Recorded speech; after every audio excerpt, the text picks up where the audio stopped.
We're streaming. It's Are like we? Okay. I like how when we start streaming, we both get really quiet. Like we're waiting for somebody to yell, like, "Surprise! Y'all are streaming now. Go ahead and start discussing things." Oh my gosh, we're silly. Well, your hair looks good this evening. I know. I had Actually, surprised. Looks got great. all dressed up. And Yeah. your setup is great. You kept all your boxes too. Oh, I know. This is I've pretty had my whole nice. family be like, "Taylor, why do you keep boxes? What is the point? I know my What parents do that all the time. what's it gonna hold? Your stuff is outside the box. It makes no sense to keep the box." And I'm like, "Listen, All my roommates. I'm do going that to too. be They're on like, a tech "Throw 'em in talk the show boxes." one day that will need these boxes. It's gonna happen." And it's finally happened. I've finally proven my family that I have uses for my useless things. I did have Yep. to hide my collection of model robots that sat there. So this is actually a clever disguise for robots. But it's a good thing. It's all right, Martha Stewart. It's a good thing. It's a good thing. It's a good thing. So yeah, we have 3 minutes until we can chat about tech news. So how is your day going? Pretty good. I do like your I got sneaky Quake. I got all that setup working though. Oh yeah, for your new routers. Mm-hmm. That's gonna be sweet. It works really well. I was just using the Sup Flood K. Yeah, we Andrew and I got it set up last night. You were there, but yeah, till midnight, and then I said, yellow. See y'all later. And go sleep. Yeah. It works extremely well though. I mean, we get it set up right the way it should Good. be. It's amazing what happens when you throw money at stuff. It just somehow starts working. Just throw money. Just throwing it. Yep, that's what happens. Oh man, I'll have to get that one day. I feel like I'm slowly moving to enterprise. I mean, I've got micro servers, which are, it's funny, they've been Kevin. turned off forever. And Yeah. I mean, I run Windows Server for my Plex, but I'm really thinking that I need to just find a small device that will just run that by itself, and then use my Windows servers for something else. And having a Pentium processor doesn't really help get things that I want to get done. I'm really limited with dual core processor. But Right. I have 16 gigs of RAM, so woo! It's like, yeah, I can open up a bunch of Chrome tabs on a server and then not look at it. It's good for file transfers too. There's a lot of cache then left available for. Oh my gosh! I need to turn off my phone. Yeah, turn People it, just blowing turn it it up. off. Don't turn it. We're like the. I don't even know. We're like the airplane. While Tech Talk is in session, please turn off mobile devices. Ding. Please unfasten your seatbelts. You may walk around the cabin. You are free to Tech Talk. But yeah.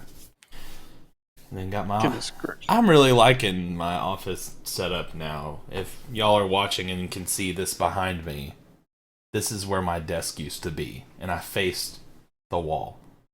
So me and my 350-pound self hulked this desk around, and then my wife came home and helped me move the rest of it. So, good to Is go. it an L-shaped desk? No, it's two giant enterprise office furniture desk in the shape of an L. So it is now an L. It is now an L desk. It was not before. So yeah. Well, I'm looking at this clock, man. Guess what time it is? All right. It's 7:30. You kick it off then. Kick it off. So since we don't have intro music yet, Critgamer Tech Talk. Oh, I don't think we should do that. maybe so. We don't even we make our own intro music. So I think. Oh man. Well, welcome all of our. Yeah, there goes. Well, I changed the scene so it looks like we moved to a different scene, and then the music's going to be there, so everybody's going to enjoy that. I hope, whoever's watching out there. We try. We're up for suggestions, too. If you don't like looking at our faces, we'll put up a video of a dancing Pikachu. I don't care.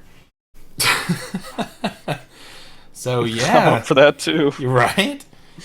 All right, so I guess we'll get right into it. So we know it's Thanksgiving, and it's the time of gaining lots of weight, eating lots of food, seeing your fams, celebrating pilgrims coming over to America and, you know, messing with the Native Americans, and now we make a holiday out of it, which is awesome. Because it's lots of fun times have come out of Thanksgiving, other than the first one. So... Oh my god. I have to be morbid in some way. It's probably not even a legit story. Probably not. Just, probably, like, we didn't peacefully sit down and make the turkey, and like it's just commercialized. There's nothing Don't related tell to people that, it's commercialized. That'll break the illusion that everything's fine. All right, well, anyway, so we've got up the webpage. Amazon. Yes, Amazon has, you know, as we all know, you know, they're kind of the hot retailer at the moment. You either shop at Amazon or you know, we're to the point now where we're going to get to where shopping at Walmart is more of an inconvenience than it is just ordering it from Amazon and having it delivered to you. I mean, really, seriously, in 15 years... I don't know. I mean, Walmart will probably still be around, or maybe even further in years, we'll get to a point where just going to a physical store is like unheard of. Like, why waste your gas and go somewhere when Amazon can deliver it to you? So, anyways, yep, they got some deals. If y'all like TVs, Amazon that's what they're feeling like. They're pushing is TVs and of course their own tablets. The Amazon Fire 7-inch tablet, which has kind of been dubbed like the child tablet of the century just because it's $50. I mean, you could throw it against a wall and it wouldn't kill your wallet to get another one. So, I think for $50 it was already a good deal. For being $34, that is like a steal. I might get one just to have it and look at it. I mean, $34 is like play money. Wonderful for a beginner tablet. The only thing that it doesn't have is, remember when we talked the other day, it does not have access to the Google Play store. Right, but for $34, I think the consensus though is that you could install the Google Play app on there if you did the unverified app sources. And you could do it that way. I think there's a guide somewhere online that allows you to do that. But you have to stick with the Amazon stores on that app or that Fire tablet. But like you said, totally a great tablet, great build, lots of features, definitely worth $34.99. Oh yeah, so like just even for grandma who all she wants to do is get on YouTube and look up recipes and go online. $34, that's amazing for a beginning internet connected device. You really can't beat that. And right. You've got $15 off the Fire Amazon Fire TV stick. I mean, I've been more towards Google stuff like the Chrome and the Chromecast, but I mean that's a good deal if you're just wanting kind of something in there, you know, to do a lot of your media streaming. I mean, Amazon's got a lot of selection, and then if y'all are baseball fans, which, I mean, it's here or there for me, but you can get the MLB app on the Fire Stick and the Fire app, the box, to watch your baseball. So, I mean, that's kind of cord cutting, too. So, I mean, it's a good deal, but, I mean, I'm not going to partake in it, but somebody might, you know. And mind you, let's talk about something with Black Friday deals in general. So it's Black Friday to me is a liquidation of previous year technology. Yeah. Which you can get good deals. You can. But if you're the type of person that likes to get something new every year, I mean, is it worth it buying it now and then waiting for next year to buy the new model of whatever you plan to buy rather than just waiting for the next gen? I mean, it just depends on what it is. Like, let's say, you know, I'm looking here and I see that they've got an Asus 15-inch laptop. So you click that link and you can see they're going for about $300, 4 gigs of RAM, 500 gig hard drive. So for someone who doesn't buy computers all that often, or maybe let's say you're going into college and you need like just a note-taking, office processing, get on the internet laptop, that's a good deal, and it'll last you through like 3 or 4 years of college. I mean, as a useful laptop, even though it's last year's technology. Right. So, but if you're the type of person who goes and just wants like technology deals, like let me get this, Kindle tablet, and then you end up next year getting another one. It might be worth it to wait. It might not be. Right. So, but I agree. But it just depends on what your cycle, your product that you're wanting to get for Black Friday is on. I mean, if it's on a yearly cycle, probably just wait for the new one to come out. And a lot of the stuff is just purchased for a lot of people just because it's a good deal, and it's a consumerism thing. Black Friday's been commercialized enough that people are aware of it. A lot of people just say, "I'm going to wait for Black Friday deals." Well, there's also Cyber Monday. There's also Christmas. And then there's New Year's. We have like 5 major sale cycles in the next month and a half. And especially to y'all who's watch for Cyber Monday, watch Newegg, Amazon does a pretty good job with a lot of their PC parts, specifically targeting our PC gamer audience type stuff. Like the day of Black Friday is okay. It's really, like Kelby and I have been saying, it's consumer market type of televisions and devices aimed towards more normal consumers. The good deals for PC guys and enthusiasts kind of comes after that, and it goes all the way until New Year's Day. So, yeah. So don't feel like you have to be sitting at your computer on Black Friday evening. Yeah. You don't have to. Right. Yeah. Some of these deals are specifically related to Amazon. But go ahead and click the Best Buy link there. Oh, yeah. Yeah. Someone just said in the chat. Yeah, the 900. There's a 960 gigabyte SSD. It's a Sandisk. We saw it come out today. That's a really good deal. Yeah. Let me see if I can find that and give it to you to pull up. Yeah. That is an insanely good deal. Let's see here. Yep. Yeah, especially if you're in the market for a new SSD. Actually, the price is back up. Is it? Did it stop? It's back up to $389. No way. Yeah, it's no longer $220. You sure? Yep. It's up. Send me a link to that bad boy. It should be on Amazon. It's not here. It's they raised the price of that again. That sucker was $220 this morning. Or no, that's the wrong one. Hang on. Yeah, this is the Extreme Pro. Yeah, no. You don't want that one. Wait. As y'all can tell how organized we are. Oh, sorry. Okay, my bad. My bad. Shame, Kirby. Shame. It wasn't even in there. Okay. No, it's okay. It's still the same. It's $220. The deal ends in 6 hours. So yeah, go get it while you can. But here's the thing. This is a chance for retailers to kind of liquidate everything at a high price. I think because SSDs, if you look at the chart of price per gigabyte, it's been plummeting over the last 6 to 8 months. Just from a random Google search here, SSD prices dropped 20% compared to August, which is 35 cents per gigabyte. So I really do see these things being maybe in the second quarter of next year, easily being $200, $180 competitively. For a terabyte. Yeah, for a terabyte, a full terabyte, not 960.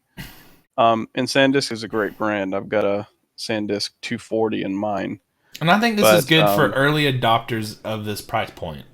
Like, right. From the 189 to 220 being the higher end SSDs in Q2, this is a good start. So for people who want to jump on the bandwagon now, this is not a bad deal. You're going to be paying probably a $20 to $30 premium to get it now, compared to if you waited, 6 months. But I mean, that's 6 full months of a reliable, good branded solid state drive that is not going to be your fastest SSD in the world. I mean, obviously that's why you're paying that price, but it's good for today's performance standards. And and we're gonna look back on this in 6 months, this live stream here that we post on YouTube, and we're gonna see this be. I mean, if there's nothing majorly that happens, like politically, environmentally, natural disaster that causes maybe a spike in flash memory prices, right? It's on a downward trend. This is the new technology. It's replacing hard drive disk technology. People want SSDs. I think too, they don't want in consumer grade drives. electronics, we're gonna see, once it gets to that even point, that you'll have SSDs will be a standard, like in laptops and desktops, and that hard drives will be more of a kind of a niche market. Whenever, and of course, I'm talking like when you go buy a new laptop from Walmart or Best Buy or anywhere retail, and they say it's going to come with a 1 terabyte. They're probably going to sell you a solid state drive rather than a hard drive. Or they might try to sell the 500 gig SSDs.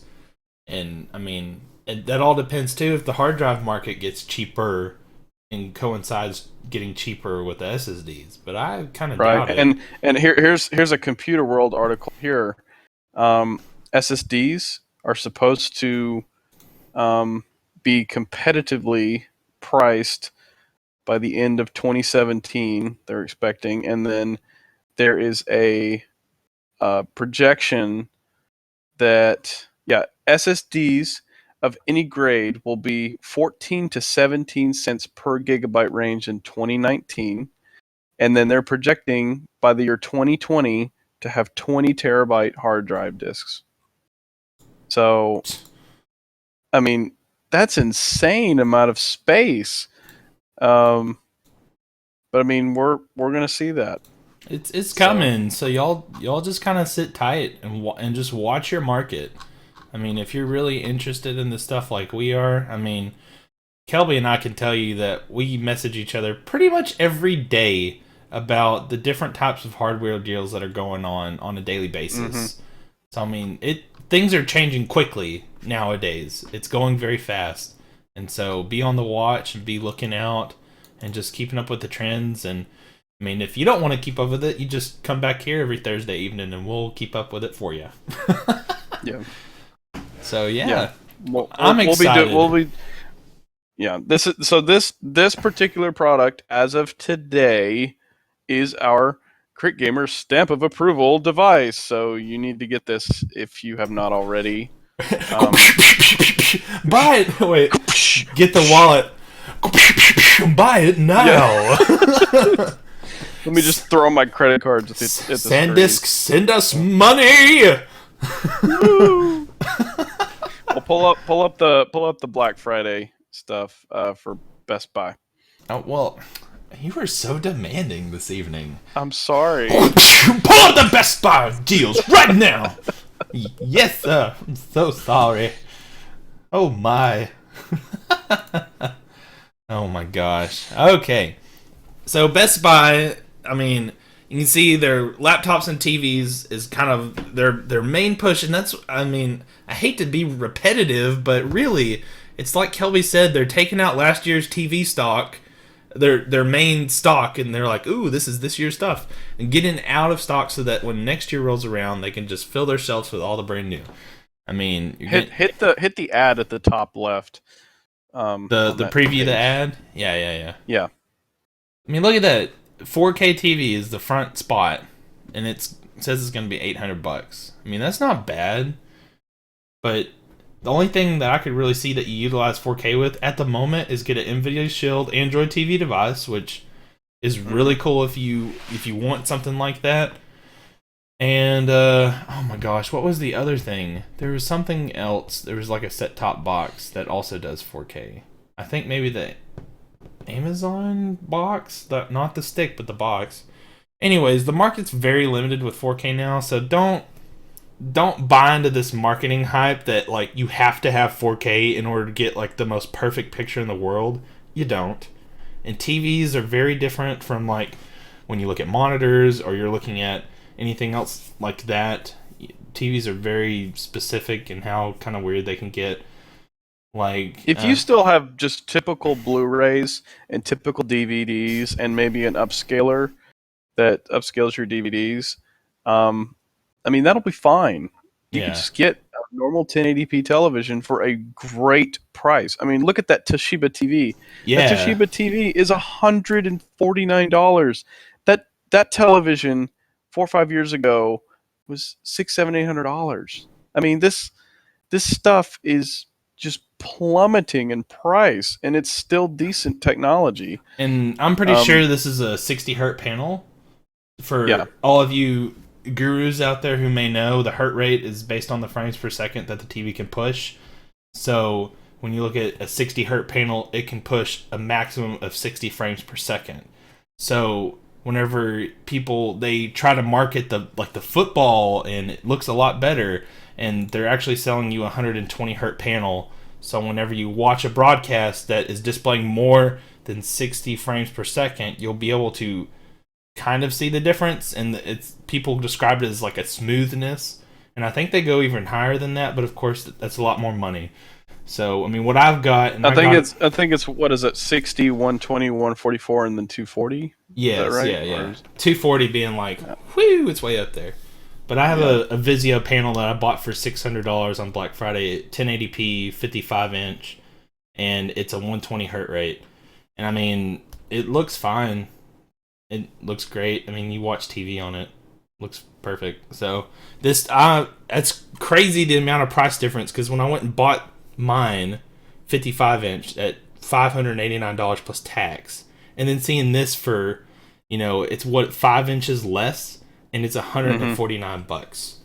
And I mean, the hertz rate's probably gonna be cut in half, but I mean, wow, that's crazy for somebody who like may not have a awesome living room TV. I know a lot of people who are still rocking 32 inches in their main living room television. That's a great deal. Right.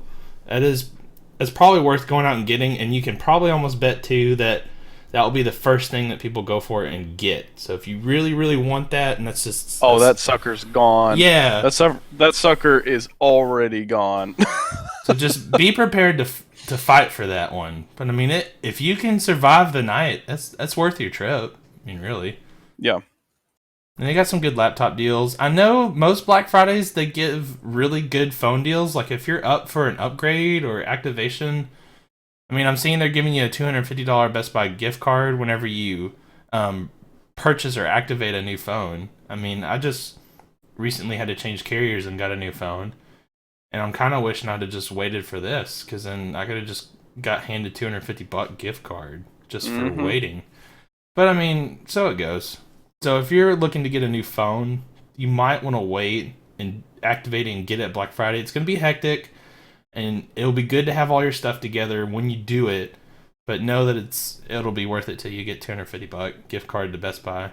Also, Blu-rays. There's always a good collection of Blu-rays on sale. I mean, they've got the latest movies: Jurassic World, Inside Out, Furious 7, and Cinderella for all $10 a piece. That's a really good deal. I mean, they're normally $25, $30. And they're also selling the Amazon Fire Tablet for $35 at Best Buy. So that's a good deal. If you can't get it on Amazon, you may be able to get it locally at your Best Buy. Right. But yeah. Well, there you go. Yeah. Let's move to the Newegg collection. I should be closing these out as we go through them. Yeah, okay. We're there. Perfect. Everybody nice and cozy out in Internet Land? Everybody feeling good? Everybody relaxed? You got some hot cocoa or something? See if there's a link on that page. I thought there was. Maybe there's. I mean, it shows what stuff is going to be on sale. It just I mean, that's just a pop up of the picture. Well, the good thing about Newegg is no tax, no shipping. So for most of their items. I would say that if you don't buy from any third-party people on there, also if you just kind of peruse the store, most of that stuff will be no tax, no shipping. But I mean, it's all of these are tech deals, so you'll just kind of have to peruse through what you want. I mean, they've got like desktop PCs, they've got gaming laptops, they've got laptops, tablets, they've got motherboards and processors that are going to be. Here's the thing about this is, and you'll probably be able to notice a trend, is a lot of these newer technologies like the Skylake processors and the motherboards are not going to be heavily discounted. It's because they're new, and they're not going to discount something a whole lot when it's newer compared to some of this stuff. Like some of these cases have been out for a while, 1 or 2 years, so they'll be able to discount that because they're getting ready for the manufacturers to bring out their new stuff next year. So TVs and laser printer for $24. I mean, that's freaking sweet. If you just need a simple printer on real quick, there you go. Probably the most appealing thing on that list to me is the LG 27-inch monitor for $129. Click it, see what happens. That's a pretty good deal, I would say. This is a IPS panel, so it'll look pretty good. It's a 5 millisecond. Oh my gosh, latency, which is good. Yeah. Not a bad deal. Is this a 60 hertz monitor? Let's see specs. Yeah, it's just a typical 60 hertz. But that is a good deal. Like, let's say you had $400 to spend, you could buy 3 of these bad boys, and that would be great for productivity. And it's also got D-sub and HDMI, so DVI fans and DisplayPort fans. You gotta get adapters. Sorry. Sorry, buddy. But that's the price you're paying for. If you want DVI and DisplayPort, you're gonna little chunk of change. But that's it. Yeah, I'm looking forward to that. That's a good deal. Sweet. All right, so I guess we're kind of ready to. I mean, we're all Black Friday'd out. I mean, is there anything else with Black Friday you want to talk about? I don't think so. I mean, everybody will be kind of technically proficient to just kind of go out and peruse what they want, but we just wanted to go over some basic stuff and some links where you could find this content, and we'll post them in the video links below. So yes, if you're watching our this next on YouTube, topic, okay, we'll push it to go to our YouTube channel. I keep interrupting you. I'm sorry. YouTube. I'm just trying to send people to YouTube too. If you want to watch us be stupid again. I know, right? Okay. This is for people that don't dance. So, have you heard about OnePlus, Kelby? Have you heard of the company? You've talked about them, but you'll have to kind of tell me about them and what exactly they stand for. Yeah, what they stand for. Well, you showed me this afternoon. I haven't looked at it in a couple of weeks, but they're nice phones. Yeah, they look great. Whenever OnePlus first came out, I rode the hype train like crazy. I just got on it and said, all aboard, toot toot, let's go. So I was in the market. I had a Samsung Galaxy S3 and needed a new phone. Well, OnePlus at the time, they sold, you had to get an invite for it, and it was they're trying to call it a flagship killer. So this phone was supposed to be able to provide you flagship specs, but not a flagship price point. They were selling at $149.99, which at the time is a great price for a 3 gig of RAM phone. You had an 801 Snapdragon in it, and then you had a 5.5 inch 1080p display, and it had a pretty decent camera and a 3100 or 3200 milliamp battery. Don't quote me on that. I was on board. I didn't have a lot of money at the time. I would like to have a flagship class phone without being in the contract, and that was a good deal for me at the time. So I was invited to get one. I got one, and I really enjoyed my time with it. It was a nice, phone that did what it needed to do. Now, of course, when you pay that price point, you get software bugs and things that they have to work out, but it was nothing that broke the experience entirely. Like, I have to get a new phone because this sucks. It wasn't like that. So, if people can get a hold of one of these things, it's a good deal. Now, OnePlus has kind of expanded their market. They came out with a OnePlus 2, which is their second generation of their device, their flagship of the not flagship device. They're so funny with their marketing. And they've recently come out with one which is called the OnePlus X, which is even lower price point. I believe it starts at $249. But the thing with this company too is that you have to have an invite to get it, which means you have to really be a part of the community, and you have to submit basically your email and wait for them to give you an invite. Which, I mean, I've gotten my invite for the OnePlus 2 and the OnePlus X, and I'm not going to get it because I've already got a nice phone, so I don't need it. But if you can get a hold of one of these things, they're pretty great. And they're definitely something that people will stop you and ask you what kind of phone you have. Can't tell you how many times someone has stopped me and says, "Is that the new Samsung phone?" Negative. This is something different. So it's a niche market, but they definitely stand behind their product, and they do really well with it. And I really like the OnePlus X just because that neither phones before had micro SD card support, which was fine for me just because the space they gave you with 64 gig was more than enough. Mm-hmm. But for people who need more space or use more of their phone as their main device, the OnePlus X now supports a micro SD. So, and it also has dual SIM. Right there. Yeah, I was about to say that's dual SIM. I wasn't aware of that. So Yeah, the OnePlus 1 didn't have dual SIM, but the OnePlus 2 does, and then the OnePlus X does. So this is a good impressive international phone. Now, just for our tech heads out there, whoever your carrier is, like I had Cricket, you need to be really careful about AT&T GSM carriers in the OnePlus X just to make sure that the cell phone bands are correct. And this is with any phone purchase when you're, not on a contract, you're doing your own phone shopping. That's something that you need to do, is make sure that the bands are compatible with what phone carrier you have. So this is more of a techie on a budget phone. But I think it's really cool. I've had one and I liked it at the time I had it. And if anyone asks me what's the best phone I can get for $250, I would say go for this if you can get it. Now, for a phone that you can get right now today without any, going over and having to work for it, you'd probably just get the Asus ZenPhone 2. It's a $300 phone, but it comes with a 64-bit Intel processor that's pretty decent. 64 gigs of storage and 4 gigs of RAM. So this is like my pick for if I had to buy something today, I'd get this. But if you have to save 50 more bucks and you want kind of a phone that's got a little bit more aesthetically pleasing, go with the OnePlus.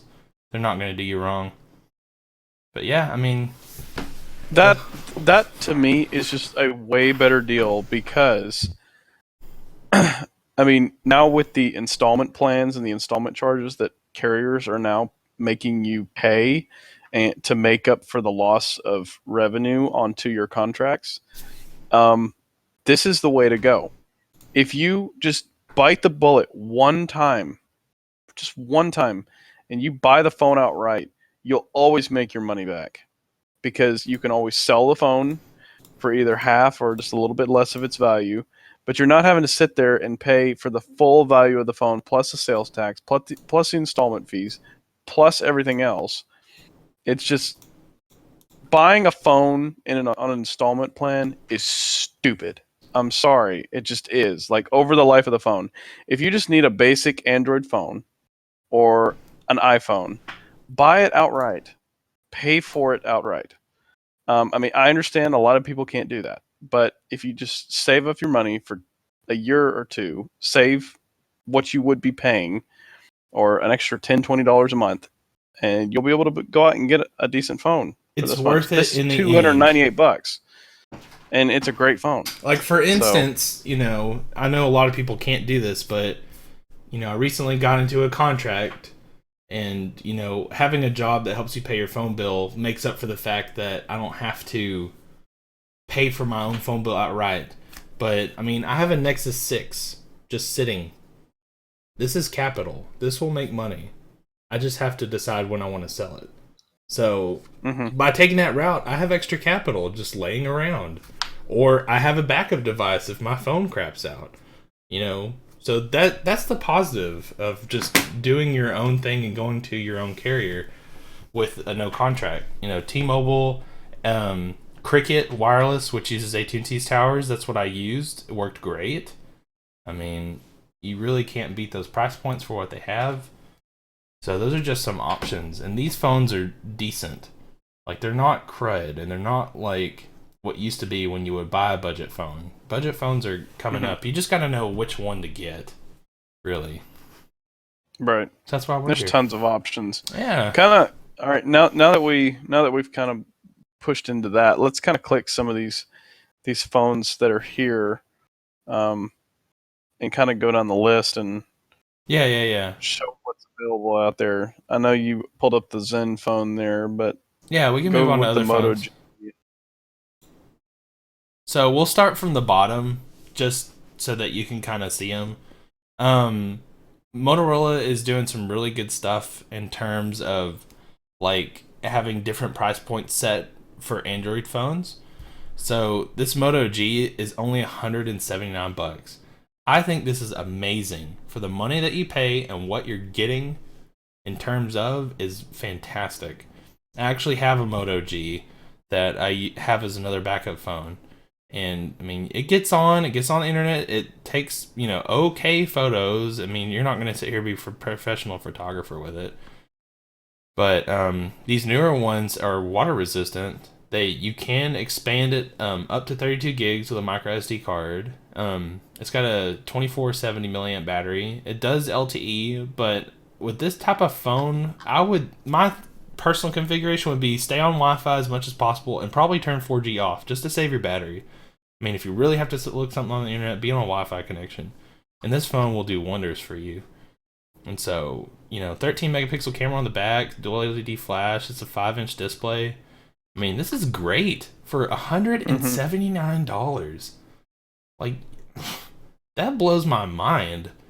I've spent more on one component of my PC than I have an entire cell phone that makes calls and accesses the internet with, you know, Android Lollipop on it, and probably going to have Marshmallow here pretty soon.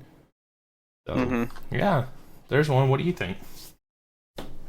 I like the idea of these low-cost phones. One of the problems that you always have to approach, though, is how many release cycles of Android software. Right. And Andrew just messaged me. He said Marshmallow was announced for it today. So this phone is going to be supported with Marshmallow. But the next thing is, how many cycles can you actually get with a phone like this? Because you know the flagship phones, they always get maybe 1, 2, sometimes 3 renditions of software. Yeah, being the max of flavors of software. I would say this is probably 1 to 2 being like a super stretch. But Motorola seems to be trying to keep up with the times. Like the first generation Gs, I believe they went up to 4.4. And then after that, the second generation G is still being supported and going to Lollipop. But let's say that you go out and purchase this phone for $180. It lasts you 2 years. So $180 divided by 12 is $15 a month. And that's a 1-year cost. So divide that again by 2 to have a 2-year cost, and it's $7 a month. So you're technically paying a little bit under $8 for this phone every month. That's the cost of a high-end McDonald's meal. That's once a month. Once a month. So just don't go buy the 40 piece chicken nugget. No. One time a month. Don't do that. And then you can own this phone. Yeah. But that's great. I love that Motorola is helping people out by having choice of product and different price points. That's really sweet. Yeah. So I guess we can This go is to the next direction one, that right? things should be going. Yeah, go to the X. No. Well, really, it's like this one. You know, I mean, the experience is pretty much all the same. You know, except cording. you're gonna get um, different expandability in terms of the size that you can get of the memory. You're probably gonna get, like the G didn't have as much RAM, whereas this one's gonna have, 3 gigs of RAM, which is a lot more. And you get to really customize it with Motorola. It's crazy. Yeah, here it is. It's actually got 2 gigs of RAM, and then you can do 16, 32, and 64 gig. And it's got a pretty decent spec. 1080p. Yeah, the color selection is nice. I like the ability to. Because we're aesthetics people. Yeah, I mean, it makes it different. I am totally for that. I don't like having. I mean, I have an iPhone 6, but I like buying unique cases and things for mine. But I don't like just having the same phone that everybody else does. I mean, I liked my iPhone 5S 32 gig with my UAG case that I still have actually, which this I mean, I had that phone for almost 3 years, and I love that phone. I miss it. But this is nice. I like this. I like this layout. What they have done. $300 for a nice phone is the way to go. Yeah, and Period. you Over can and out. customize a bunch of stuff on it. It's very customizable. Yeah, it's almost like the flagship phones aren't worth it anymore. Getting a Samsung S6 or an S6 Edge or an LG Flex or something like that, it's not worth it because you can get very similar feature set for a lot less cost. Because those phones they approach $400, $500, $600, $700, depending on the amount of memory that you get. But Right. this is well worth it. Well worth it. And the last one would be the Pure Edition, which is $400, and it comes with some better specs, of course. I mean, you're gonna be able to capture 4K. You got a 21 megapixel camera. It's got a quad HD display. So this is Motorola's call to a flagship phone, and I think for 400 Still bucks, worth it. it's a way better deal than Yeah. getting a Samsung. And then they're good build quality too. I mean, my Nexus 6 built by Motorola. I mean, this pretty much looks like a Nexus 6. I mean, but I'm Things with digging these it. phones though, I hate the curved backs. I would get a case that would make it flat. I mean, that's exactly what I did. That's funny that you said that. So Nexus 6 Yeah. is curved. This has got a flat back. I just like to be able to sit my phone down and it not turn into a rocking chair. Like Yeah. that annoys me Yeah, it's so true. much. It's so true. I'm just like, please stop. But if doing I that. was to switch back to an Android, I would either go full Nexus line or I would go with something like this. I had an HTC One. I liked it, but the problem is that I had to unlock the bootloader, put in stock Google Play Edition Android, and go from there. Nice. This is our official Critgamer phone. Yes, this is the Critgamer phone. With the mahogany. Nice. I'll start putting wood all over the Oh website. wait, no, never mind. Yeah, ebony, ash charcoal wood. Man, I kind of want this phone now. Jeez, it looks so good. They do a good job. Very nice and customizable. Yeah. Yeah, that's sharp.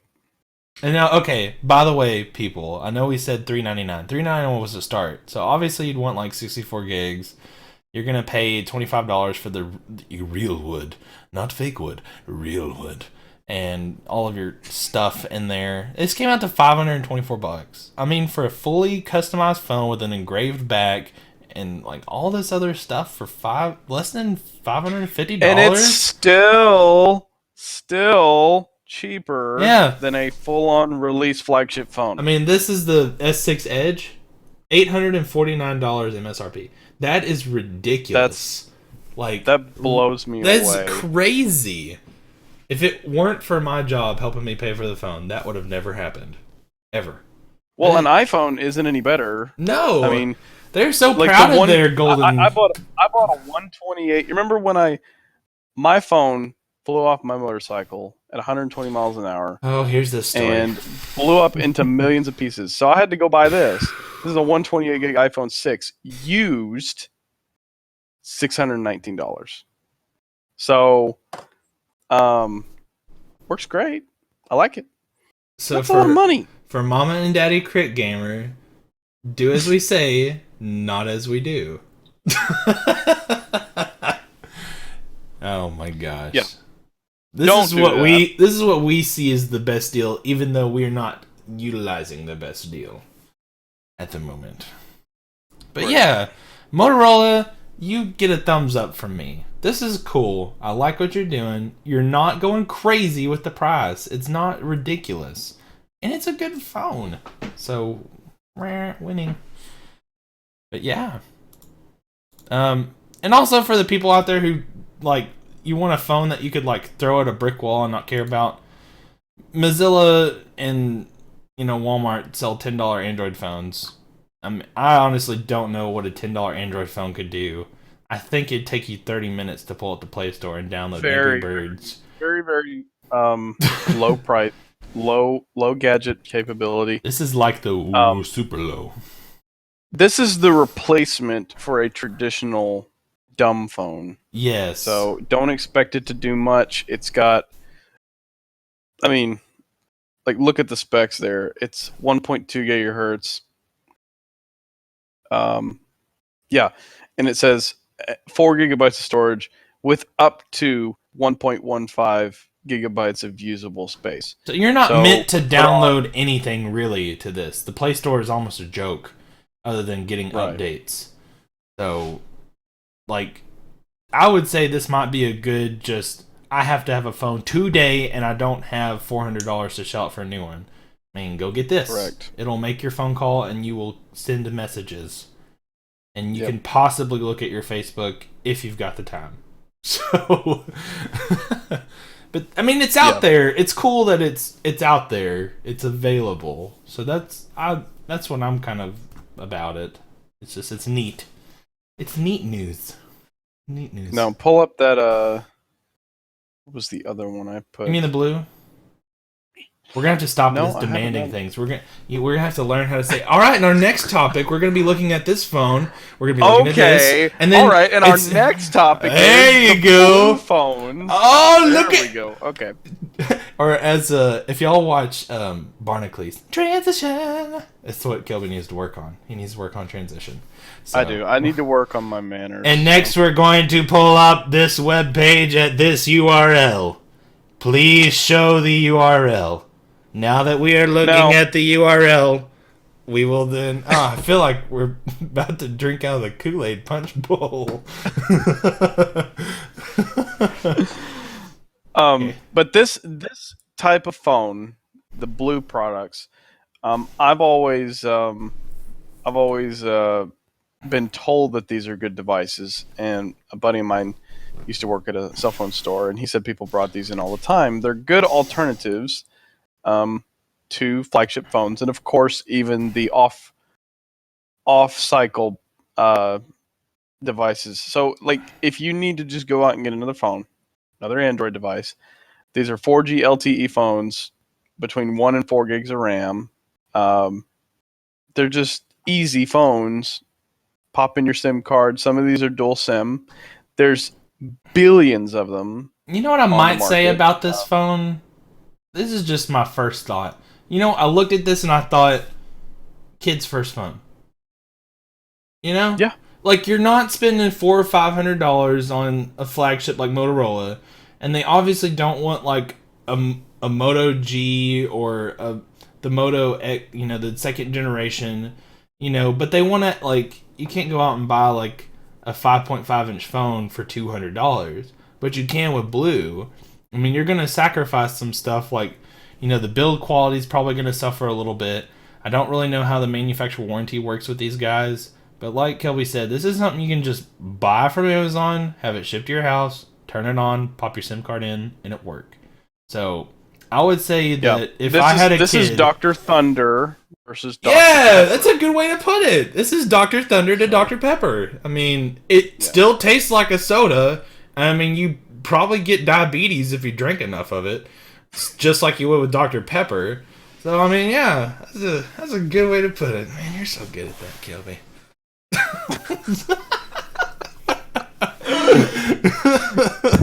So yeah, Dr. Thunder cell phone. I could see myself purchasing one of these. Maybe not for you, but like for somebody. A long-term device. Maybe just I like to try devices. So I could see myself, if I ever decided to switch back to an Android, maybe buy this, and then I mean, the Moto X obviously is a better alternative versus these phones. But look at the reviews. I mean, I know Amazon kind of has a problem with fudging reviews, but I don't think necessarily that applies to a lot of these devices. They're very simple with referring to updates, not get any support. No, this is like things. What you get out of the box is pretty much what you're going to roll with for the life of the phone. Like, and this is just the type of phone that it is. So, I mean, don't expect just some crazy amount of Android support. I mean, this is $200, and it's definitely going to run better than probably your Moto G, and it's bigger too. I mean, so I don't know. If it were me, I would pick the Moto and hook up my whole family. It's like, you get a Moto G, you get a Moto X Gen 2, and you get a Moto Pure because you're awesome. I mean, but that's me. This is just an alternative, though. Something you want to try, and I mean, if anybody out there has a blue phone, let us know how you like it. But yeah, they're all right. They're okay. They're not amazing. Can we move to the next phone down the list? The Xiaomi. I don't even know if I'm. What did we talk about? That right, it's like, all right, and now we're gonna look at another phone brand, which apparently I've heard of in China. This phone company does really well. Like, this is a top tier brand in China, which I don't know what. Yeah. I mean, it ships from Hong Kong, so I mean, obviously. A buddy of mine just got this phone, and he likes it, but he didn't pay this for it. He paid $180 for it. Yeah, so I would pay. He got a really good deal on it. And the version of Android is really, really minimal design. It's very clean, extremely clean. No bloat. So, and you'll probably find one or two Chinese characters in there, but that's nothing you can't overlook. I mean, come on. Yeah. One thing that I've always wondered about these is, I mean, yeah, they're cheaper phones, but is it a security threat? I mean, they're making stock, or they're changing the version of Android, so there's got to be maybe a kicker to this. Is it key logging? Is there any problems with that? Definitely something you should think of, even though Android is kind of a data mine anyway, in my opinion. Yeah, it's something to think about where you're getting your content from. Right. It's just another option, you know. It's just kind of like, these are some companies that we've heard of are good, or we've seen around, but we all personally haven't just went out and bought one. Like, oh, check this out. Mm-hmm. We bought it. But I mean, we've heard, and so it's just another option for you to consider. So if you're in the market for a new phone, I'd take some of our, you know, what we talked about, put them all together and kind of look at it and say, what does this one offer? What is my needs? And that's something I think that, you know, I would like for us to be able to say is that we're not going to try to sit here and sell you a cell phone. It's like, cell phones are like clothes. Everybody has a different size and a need. So there's not a one phone fits all needs. So that's why you have to pick your flavor and choose what kind you like. But yeah. There you go. Speaking of crazy hardware, see, that was a transition. That's what we want. That was a good transition. See, yeah. I was trying to think of one, but I was going to let you do it because I'm I'm rooting for Well, transitions. So. if you're in the market for a new graphics card, trying to get rid of your integrated graphics, are you tired of playing Dota at 12 frames per second?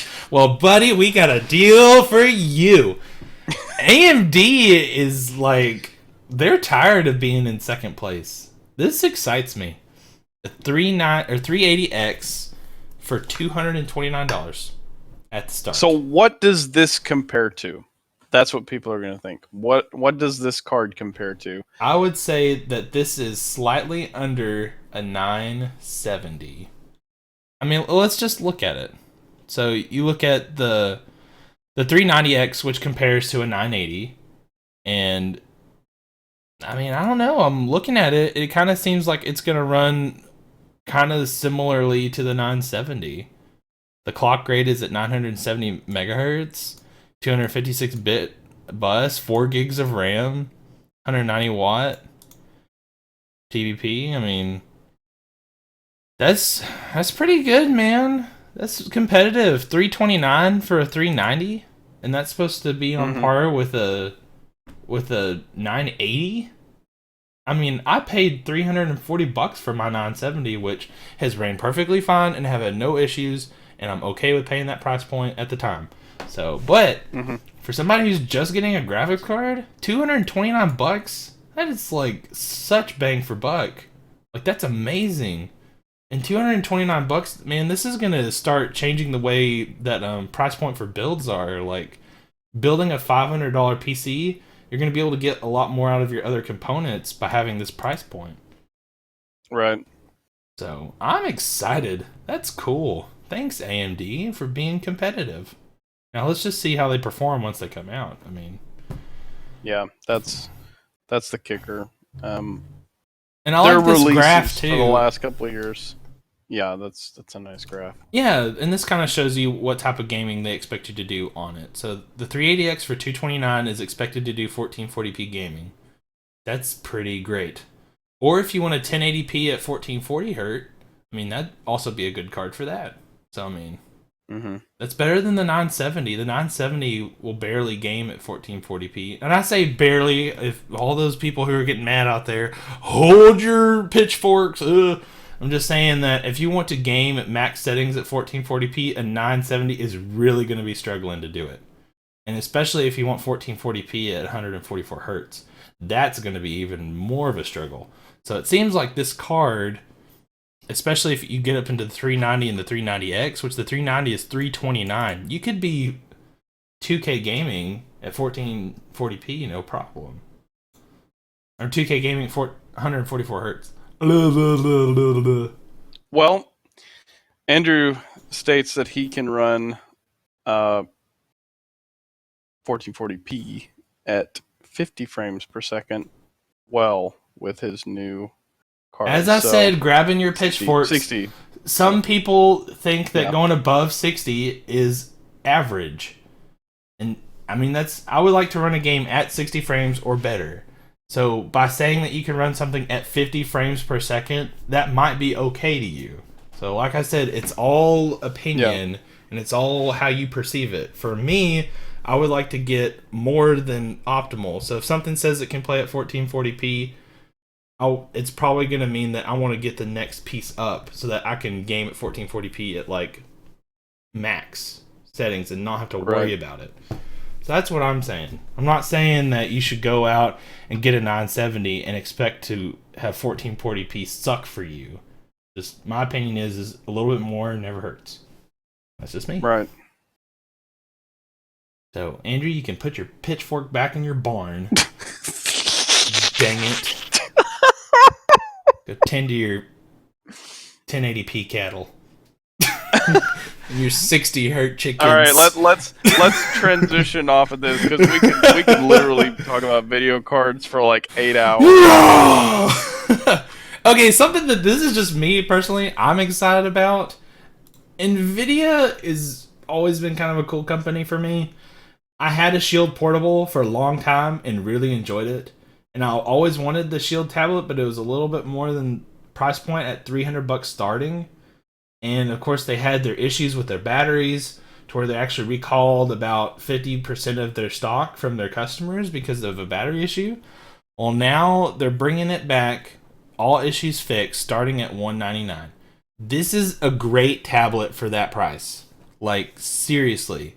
And you can do a lot of things with it. It's going to have a K1 processor, 1080p display, and you'll be able to stream games if you have an Nvidia graphics card.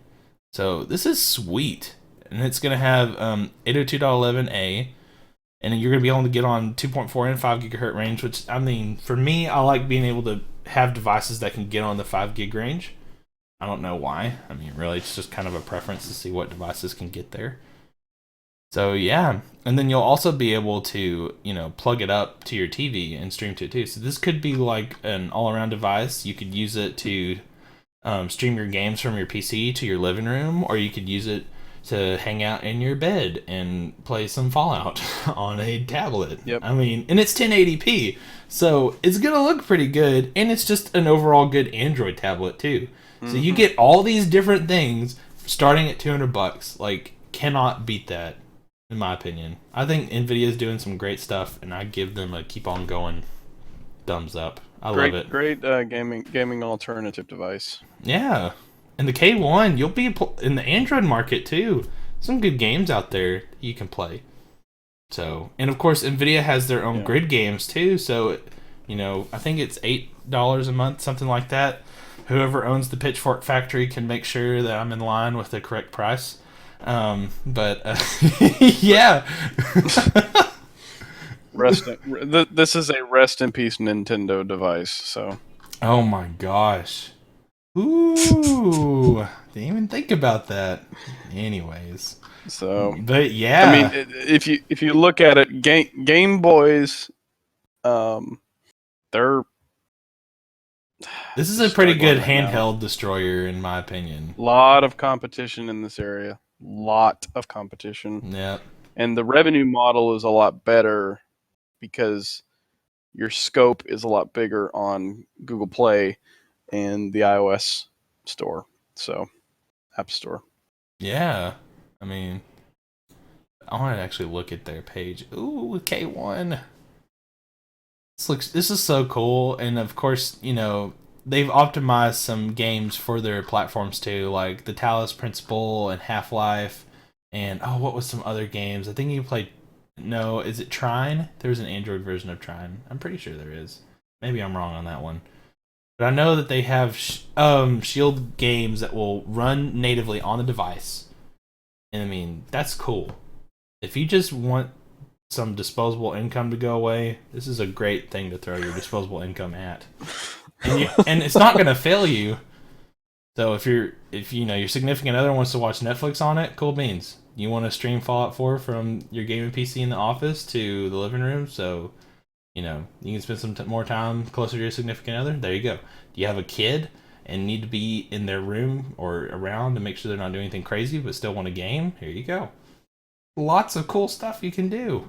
It's awesome. But yeah, any other thoughts, Kelby, about your? I like the direction this content's going. I like the direction this platform's going in. Sweet. Well, I mean, we can talk about some more, like with the Shield Android TV box, which streams 4K, and then of course we've got the Shield tablet. Another thing that kind of comes to my mind in terms of just living room computing, I guess you could say, would be Asus has come out. I guess this was announced months ago, and I was kind of watching it and waiting for it, and finally you can get one now. Or maybe they haven't come out yet. I mean, I just kind of saw this article. I was like, hey, I remember that. But it's got Chrome OS on an HDMI stick. And that's pretty sweet. If anybody hasn't played with Chrome OS, it is basically Google's browser running on a piece of hardware that's dedicated for it. I mean, it is nice, and it's meant to be low cost. For somebody who just needs to get online, I mean, this is what these devices do. And what I see with this particular device, I had a Chromebook. I hated it because the feature set was just, it's all internet based. It truly is an internet connected device. It's great for schools. It's great for enterprise environments because you can control and do everything you need to. But the price point is terrible, in my opinion. I think that this is way too much for this device. It's $85. You can go out and get a Lenovo PC stick for $120, and or 140. Sorry, between 110 and 140, something like that. And it's got Windows 10 on it, 2 gigs of RAM, 32 gigs of SSD or flash-based storage, and it does the same thing, but it gives you a more powerful OS, and it has USB ports on it.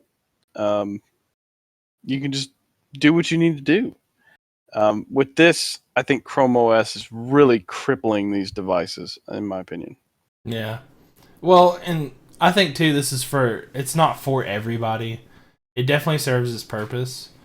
You know, in the school environment, those Chromebooks are nice that if you just needed a cheap research lab for students, that's great. Mm-hmm. Or what I'm thinking of in my mind is there's not a lot of enterprise choice for a media display, which means if you have a TV and it basically does a slideshow of information for whoever's there, or you want to show video of something, and this is a good product for the price point because the other things that compete with that are in the $2,000 range, which is an all-in-one TV device. So I really don't think this is just screaming consumer.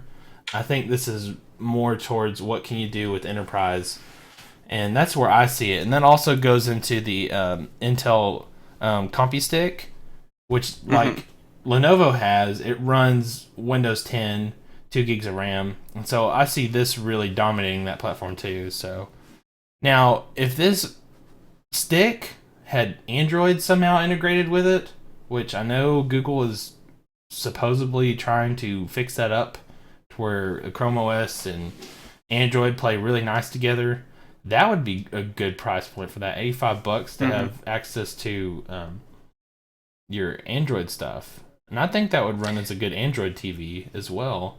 Yeah. And not just it be the lower end like a Chromecast. Like this would be like a right. And, you know, so I think that's the direction it's going, and this is kind of like their first iteration of it.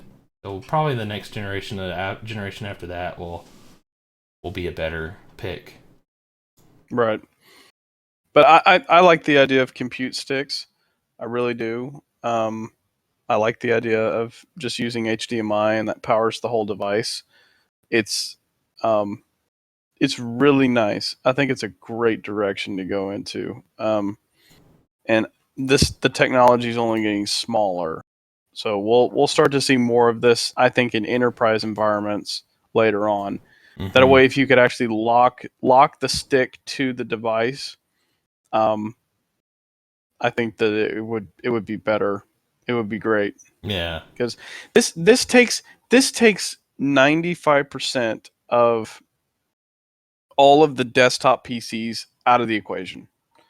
Because most people, when they go into a school environment, and they go into a lab, they'll just sit down, either browse the web, pull up papers. Most labs that are built for productivity, this kind of just takes the middle range PC out of this, because most stuff is web based, most stuff is on diskless systems, anyway, and it's all network based. And then the labs that you need content to be created in, you either have a Mac or high-end power PCs, workstations that'll take control of that.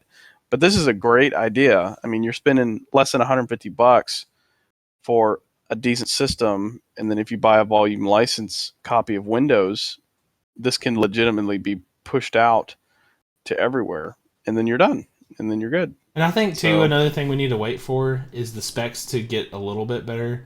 I would like to see probably the next generation of the quad-core Atom come out, or the generation after that, and it be equipped with probably 8 gigs of RAM eventually down the road. So I think that's when it would actually come into play and be totally, like, throw it in there good. Right now with 2 gigs of RAM, and you're going to be able to pull up one or two Google Chrome tabs at most, and not really be able to run, one Word document at a time. But it's a lot of people use these as streaming devices now. right. But if it was more than 32 gigs of storage, more than 2 gigs of RAM, I feel like it would just sell like oh crap. yeah, I mean, would it go would be nuts. Crazy. But anyway, my input. Right. So yeah, my printer has decided to print something. Thank you, printer. You're so sweet. Oh man, but yeah. So I just kind of ran across this next thing, and I kind of want to know your feelings about it. So, Unreal Engine 4. This has some copyrighted characters running around in Unreal Engine 4, but I think it's pretty sweet. Just how things look and what the future of gaming could hold. So I mean, just looking at pieces of it, I was just kind of blown away at how much this. Now this guy's a game developer. He kind of does all this stuff in his free time, and I was just amazed at how great everything looked. I was like, oh gosh. So yeah, I wanted to know y'all's thoughts. Oh, I know. Like, I about fell out of my chair when I saw Samus. And it just gets better, So, yeah. What do you think about all that? There's angry Sonic. Ugh. He's so angry. And this guy, of course. I mean, on top of this looking amazing, I feel like within 5 to 10 years, yeah, the Oculus Rift, virtual reality technologies are going to be so heavily integrated into stuff like this. It's going to be unreal. We're just going to be blown away at where this is going. But this is awesome. I didn't even know you had this layer. So the graphics are amazing. Wait. Oh, this is great too. You get to Kamehameha. I was so happy when just all of this was amazing. It's amazing though. This guy's great, and I hope this lands him a job somewhere. Just making all the money he can. He totally deserves it. He did a great job putting this all together. And just kind of showing off what our favorite characters from all these series could look like. The future of them. Can you imagine playing Smash Brother Brawl with this kind of graphic intensity? Like, that'd be insane. I can't imagine. Well, I guess I can now that this video's out. But, it is just crazy. There's all this stuff you can do. Or not, I guess he's doing it in Unreal Engine 4. It's just sweet. Yeah, this is the part I really liked. And didn't they make it open source? I don't know if they did or not. Yeah, he has it available for download. You can run this and play with the characters that he's put together.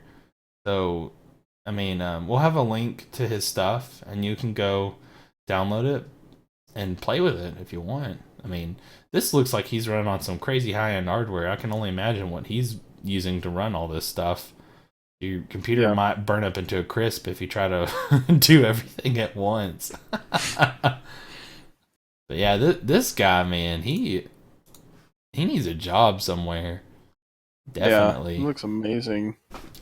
And kind of our final thought, and I want to get some opinions. Kelby hasn't seen this content yet. This is just stuff I've found. So, on talk of portable Windows 10 devices, I've found this. By the way, PC Perspective had a lot of these links, so thank y'all for putting news up so that we can talk about it. I've seen this. I've seen this device. Not the link that you have there, but yeah, I have seen this. This is super nice. So this is interesting. So think of this. Think of a PC that's $100. It has its own battery source for up to 4 hours, 2 gigs of RAM, 32 gigs of flash storage. It's got a 1.4 gigahertz processor, which can turbo up to 2 unless you want to, burn the sucker probably.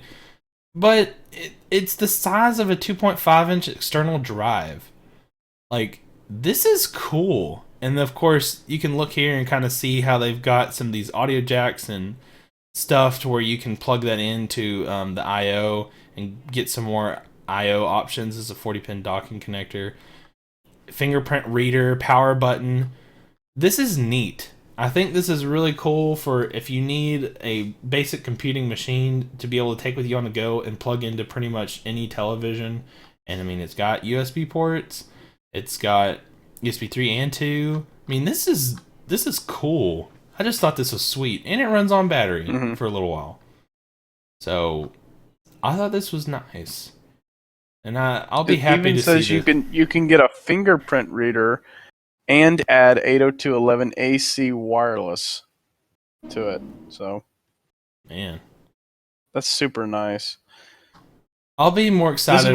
This is what you do. You take your computer with you when you go home and when you come to the office.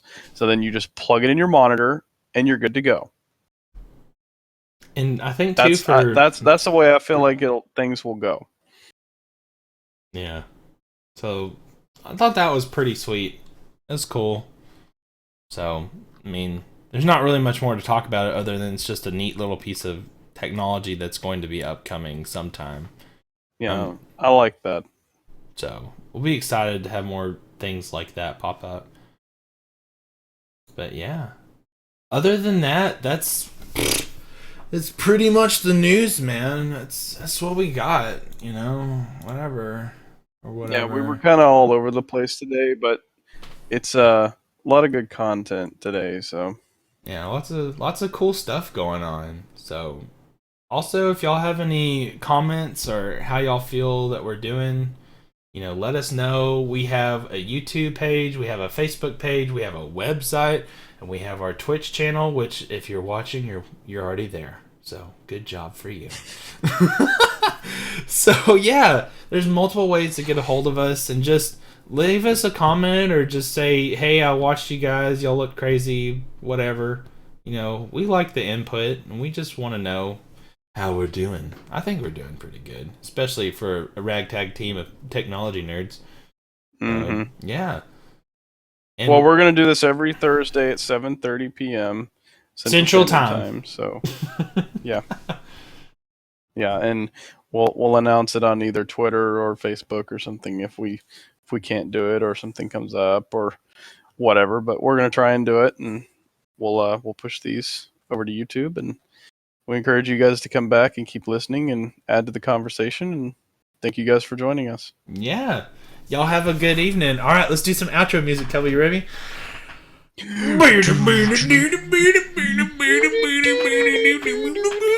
Yeah, we'll both wait. Hold on.